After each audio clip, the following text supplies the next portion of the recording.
welcome to our first YouTube video. I'm so excited to be able to share this with you and I can't wait to make some more videos in the future. So my name is Chantel and I'm just going to start off to just tell you a little bit about me growing up and my journey and how that's gotten me to where I am today. So as a kid I was really quite active. I played a lot of basketball throughout my primary and high school years. I played at quite a high level, playing state basketball. Now, as a kid, I wasn't particularly skinny. I was probably a little bit more on the overweight side, but I definitely was fit and active. So it wasn't until I left school and went to university, and like any other 18-year-old would, I would go out partying with my friends from Wednesday through to Sunday, just binge drinking and eating any food, not really caring what I was putting into my body. So at that time I was also working at a bakery, which is where I met Jess, and we had a lot of pies and pastries at our disposal as well, which didn't help. Anyway, fast forward a couple of years, I got engaged, and like any bride I wanted to make sure that I looked really good on my wedding day and that my dress fitted me perfectly. So I would research, I would look at all the health and fitness magazines, look online, look at all, those typical yo-yo diets, the quick fix sort of things. So at that time I didn't know any better, and I did go on and I was using shakes, and I would also just be eating a lot of salad. That's all I can remember, is just eating salad, and more salad. At that time I also joined an outdoor boot camp. So that was quite a lot of cardio involved in that. There was a few resistance training sessions, but it was mainly just body weight stuff. But I managed to lose quite a bit of weight doing that, and I did look good on my wedding day, which was fantastic. So after my wedding, see, I wasn't working towards anything anymore, so I let my eating slip a little bit. I wasn't eating all the salads, and I definitely stopped doing the shakes. I do come from an Italian background, so it is definitely, eat all the food, lots of pasta, carbs, that sort of thing. And it was like, you always had to finish what was on your plate. You would never leave any food left over. With the training, so when I was doing the boot camps, I really enjoyed the resistance training side of things more so than the cardio. So I decided to stop doing that and join a gym for the first time. So at the gym I got a personal trainer who obviously showed me how to do all the exercises correctly, things like that. So I really enjoyed starting to see my body change and putting on muscle and feeling strong. So I did that. I was training for a couple of years, and then I decided that I wanted to push myself further just to see where I could really take my body and push the limits. So I signed up for my first bodybuilding competition. That was a really great experience. I really loved it. It was really challenging working towards it, but I enjoyed every second of it. So I did lose quite a lot of weight to be able to get on stage and be competitive. It was just the aftermath, so after the competition, that I wasn't quite prepared for. So obviously when I finished competing, I didn't have another near goal in sight. I had been training about 2 to 3 hours in the gym leading up to my competition. I absolutely hated going to the gym anymore. It was such a chore to get there. Even when I did get there, I just had no motivation and I didn't want to do anything.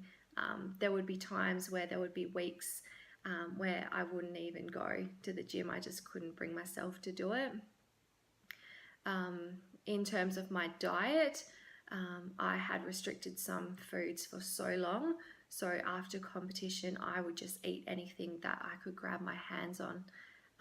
It's really embarrassing for me to say, and looking back on it, I did not handle it very well, and I did start binge eating.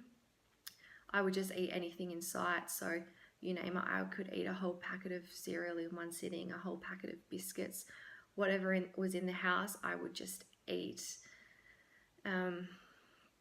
That took me a really, really long time to get over. It was like I was possessed. I just could not stop myself. It would just, whatever food there was, I would just go for it. So it took me a long time to get through that and to also get my passion back for training again. I did have my eyes set on competing again a few months later, but I could not get myself into gear. I didn't want to go to the gym and I couldn't clean up my diet. So that was a bit of a rough time for me. So one of the turning points was I shifted the focus of my training more to strength training rather than training for aesthetic purposes and my body composition. So training for strength, I found it really motivated me to get to the gym. I loved feeling stronger. I loved seeing the weights go up every week. And that was more of a push for me to go and keep training that way. In terms of my diet, I took a more flexible dieting approach, so where I could fit in foods that I enjoyed every day rather than restricting them, which meant I didn't feel the need to go on binge. I could still enjoy the foods in moderation. I could also go out with my family and friends and enjoy meals with them and enjoy the food that everyone else was eating while still maintaining my diet for my goals as well. Those two were really great. So I was back on track, and throughout when I was doing my competition, I did actually go back to university and study nutrition. I also did my qualifications, my Cert 3 and 4 in personal training. I wanted to do it not only for myself to better me and better my knowledge, but I also wanted to do it so that I can help other people that have been through the things that I have, and to be able to educate people, because health and fitness is such an important part of our lives, and it's really something that we should be making a priority, and I want to be able to go out there and help people that are struggling with it. Looking back on my competition, just reflecting on it, it's just crazy what I could fit into my days then. So I was studying full time, I was competing, prepping for a competition, I was working full time, and I also managed to move house during that time. I don't know how I fit everything in, but what I learned from it was that if you have a goal and you really want to achieve something, anything is possible if you set your mind to it. And there's no such thing as I don't have enough time, because there is enough time in the day to get things done that are a priority for you and that you really want to achieve. So that is definitely one big thing, looking back on it, that I took from my competing. So with all my experiences and my further study, I was then lucky enough to team up with my best friend to create JNC Nutrition and Fitness. So together we have a wealth of knowledge, experience, dedication, and together we just make the complete package for our clients. We just really want to touch as many people as we can to help them through their journeys and their health and fitness goals. We've been through a lot of it, from yo-yo dieting, putting on a lot of weight, losing it again, obviously competing, the whole motivation, mindset, everything. And with our education as well, we just want to be able to reach as many people as possible and just help them with all the struggles that they've been going through, and just try and change as many lives as possible. So thank you for listening, and I hope to see you soon in another video. Hi YouTube, Jess here. So I'm hoping that by us sharing our stories today, you guys get to know us a little bit better and get to understand a little bit of what is behind JNC Nutrition and Fitness. So for those of you that haven't already seen my face crop up on our Facebook and Instagram lives, I started this business with Chantel. We started this business as we want to be able to help other people. I'm still very much on my own journey of self-development and acceptance, but I feel like what I've learnt along my journey can certainly be used to help others along their journey. and not in not self-acceptance in a way that's complacent or submissive of improvements, but rather looking at improvements as areas of opportunity and areas to honor your best self. Because I find that when I'm engaging in habits and doing practices that honor the best version of myself, everything improves in my life. My relationships, my work, my energy levels, everything. So I guess today what I just wanted to share with you is a little bit about why I'm so passionate about what it is that we do, and a little bit about my journey so far, and I guess some of the skills and things that I've learned through that journey. So my journey to health and fitness certainly wasn't a linear one. I was a chubby kid, not because my family ate poorly, quite the opposite. It's just actually, in retrospect, it was liquid calories. We didn't really drink water in our house. It was mainly juice and cordial, and not because my parents were bad parents. It's just nutrition information wasn't what it was today. We didn't understand that was all liquid calories. So, very, very chubby kid, not obese or anything by that means, and that's obviously a very serious problem that we've got today, but chubby for those days. Consequently, I was very shy. I don't know whether or not which was the chicken or the egg come first, but I was a very shy child. I also wore glasses, so I had a lot that made me feel very self-conscious as a kid. So as a result, I was also quite sedentary. I used to spend a lot of time in the library as opposed to out running around in the playground with all the other kids, because I used to get bullied quite a lot. So, and the people that picked on me didn't tend to hang out in the library. So that was sort of my safe haven, if you like. So, and also because of all these social anxieties and bits and pieces I had going on, I guess I turned to academics and my school performance as a means of compensating and bolstering my ego. And that was something that continued right through my school career, essentially. I was always seeking that external validation to let me know that I was doing okay. That was the thing that I measured my success against, was how I was going at school. So as a result, I used to dedicate a lot of my energy and my time to my schooling, and this continued right through into high school. When I got to high school, I started to experiment with my nutrition and what I was putting in my mouth. I used to go through periods where I would starve myself and periods where I would regain weight. My weight fluctuated quite a lot at high school, and alongside being a chronic overachiever at school, I eventually got really burnt out, and by the last couple of years of high school, I was virtually over the education system. I was ready to leave. But I decided to go through into university, not really knowing what I wanted to do. So I spent about a year there, and then I dropped out, not feeling very passionate about what I was doing or where I was going. So I took a year off. During that year, that was the first time I'd had to stand alone outside of schooling or formal schooling. So it was the first time in my life that I didn't have some objective measure to let me know that I was succeeding, that I was achieving things. So during that time, I turned a lot of my attention inward. I started to focus more on what I was putting in my body as a sense of control. So I started to eliminate whole food groups. I would read on nutrition, but unfortunately a lot of the information that was available to me at the time didn't really paint the full picture. I'm talking, magazines and bits and pieces like that, crash diets and all of the above. So I started eliminating whole food groups. The calories that I was eating got less and less and less. I ended up going from 72 kilos at 175 centimeters tall to 45 kilos in the matter of less than 12 months. So I was clinically diagnosed with anorexia nervosa, and I was being treated for that condition. Over this time, I started to obsess over what I was putting in my mouth, like I said, counting calories, weighing things obsessively.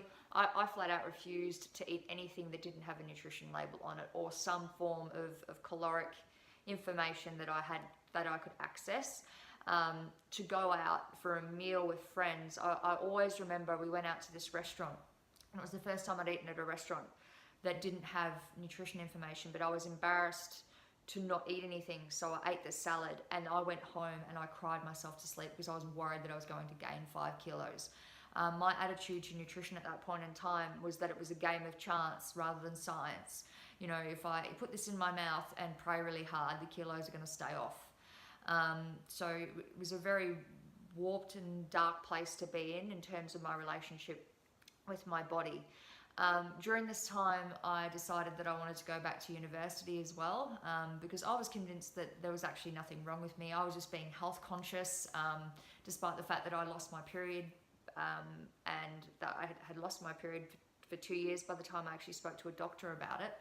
And I was struggling to get to sleep at night because of the actual bones pressing into the mattress was making me uncomfortable. But I continued to tell myself that I was just being health conscious. So I endeavoured to go back to university during this time. I ended up suffering a breakdown and found myself in therapy, which in retrospect I'm sincerely grateful for, because it equipped me with a lot of skills to overcome that dark part of my life. So slowly I started to edge my weight back up over that time while I was in therapy. I worked my way back up to 52 kilos. And I started resistance training at home, which I was finding was giving me a lot of confidence in my body and making me feel in control. Again, it was another issue with control for me, gaining the weight as well. Like I had to feel like I was in control of that process. So resistance training at home, and I decided that, you know, once I'd sort of got to a good place there, I sought out full-time work, because I didn't feel I was in the mental state at that point in time to return to study. However, that was my first full-time job.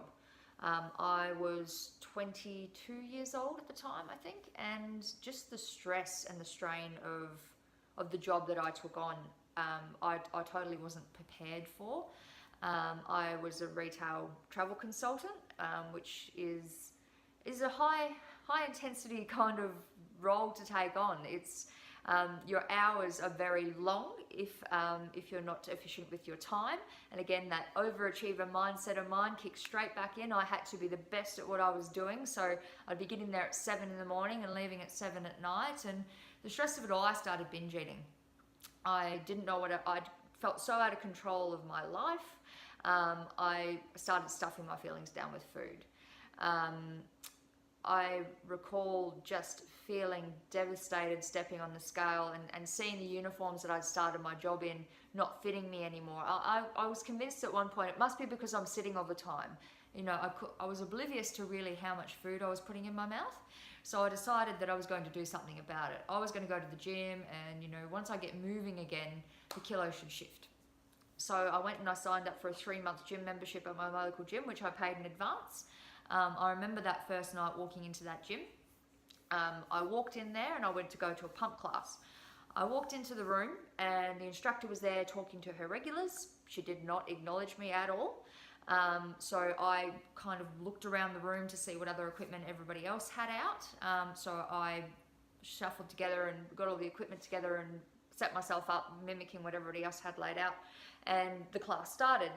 And the intensity and the pace of which the class went, I just felt so uncoordinated. These were all movements that I had never done before, certainly not with a barbell or anything like that. And in the end, I just felt so flustered and so embarrassed. It was a pre-choreographed class, and I admit that there was 30 people in the room, so I don't hold any judgment over that instructor. She would have had no idea where I was at mentally or emotionally at that point in time, feeling so vulnerable and uncomfortable. But I got up and I left. I got up and I left, and I did not go back in that 3-month period. I felt so mortified from that experience, I did not set foot back in that gym. So 3 months gym membership down the toilet, and I just felt like a failure. So exercise was ruled off the table for quite some time after that.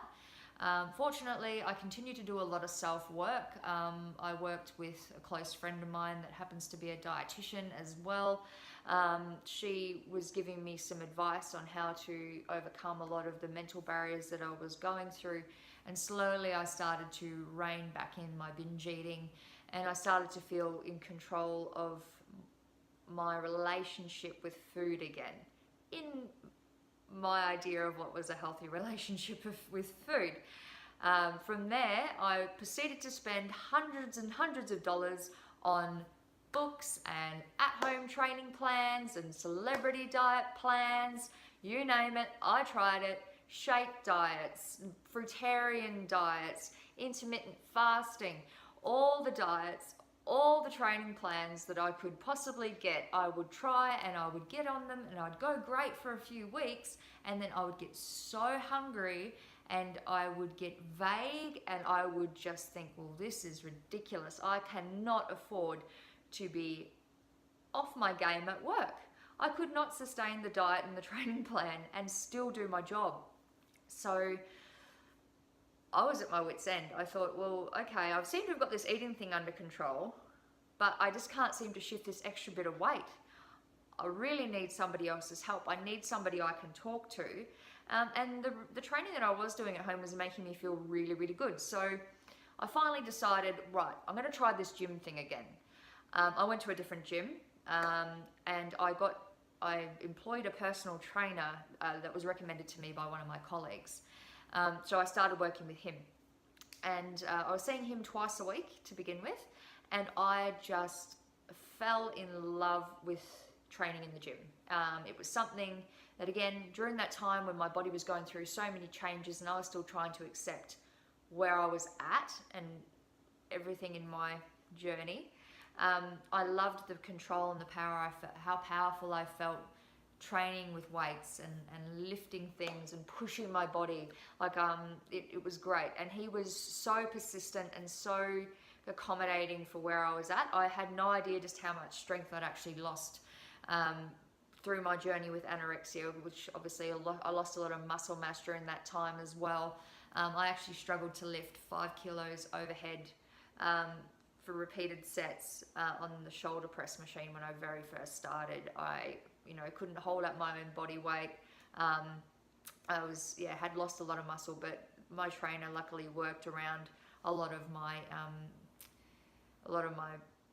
limitations, I guess. So he was great, really patient. And the changes that I saw in my mental state and in my body really made me realize that this is what I want to do. I want to be able to help people on their journey to feel like they're enough, to feel like they have got the answers. As corny as it sounds, I said to myself at some time when I started my personal training journey, if I could just help one person not have to go through what I went through, it'd all be worth it. So certainly I don't approach what we do at JNC Nutrition and Fitness as nutrition and fitness coaching. I look at it as a holistic approach. We want to help you with the mindset aspect, with the actual making it work and complying to it aspect.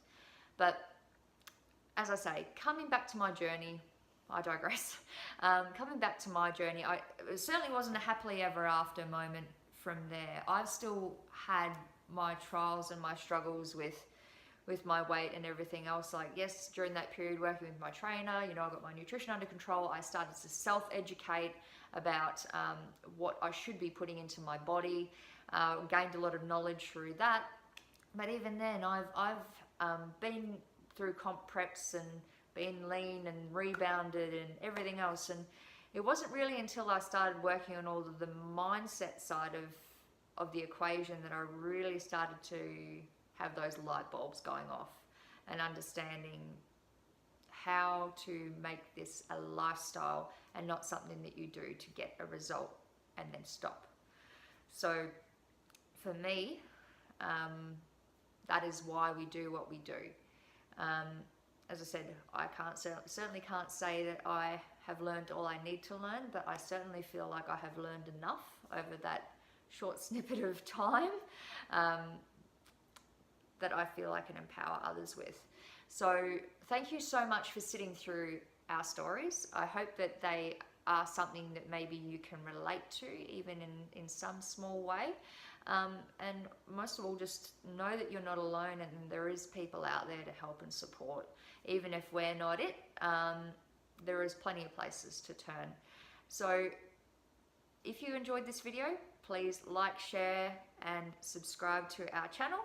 And we'll see you in the next video, guys. Thank you so much.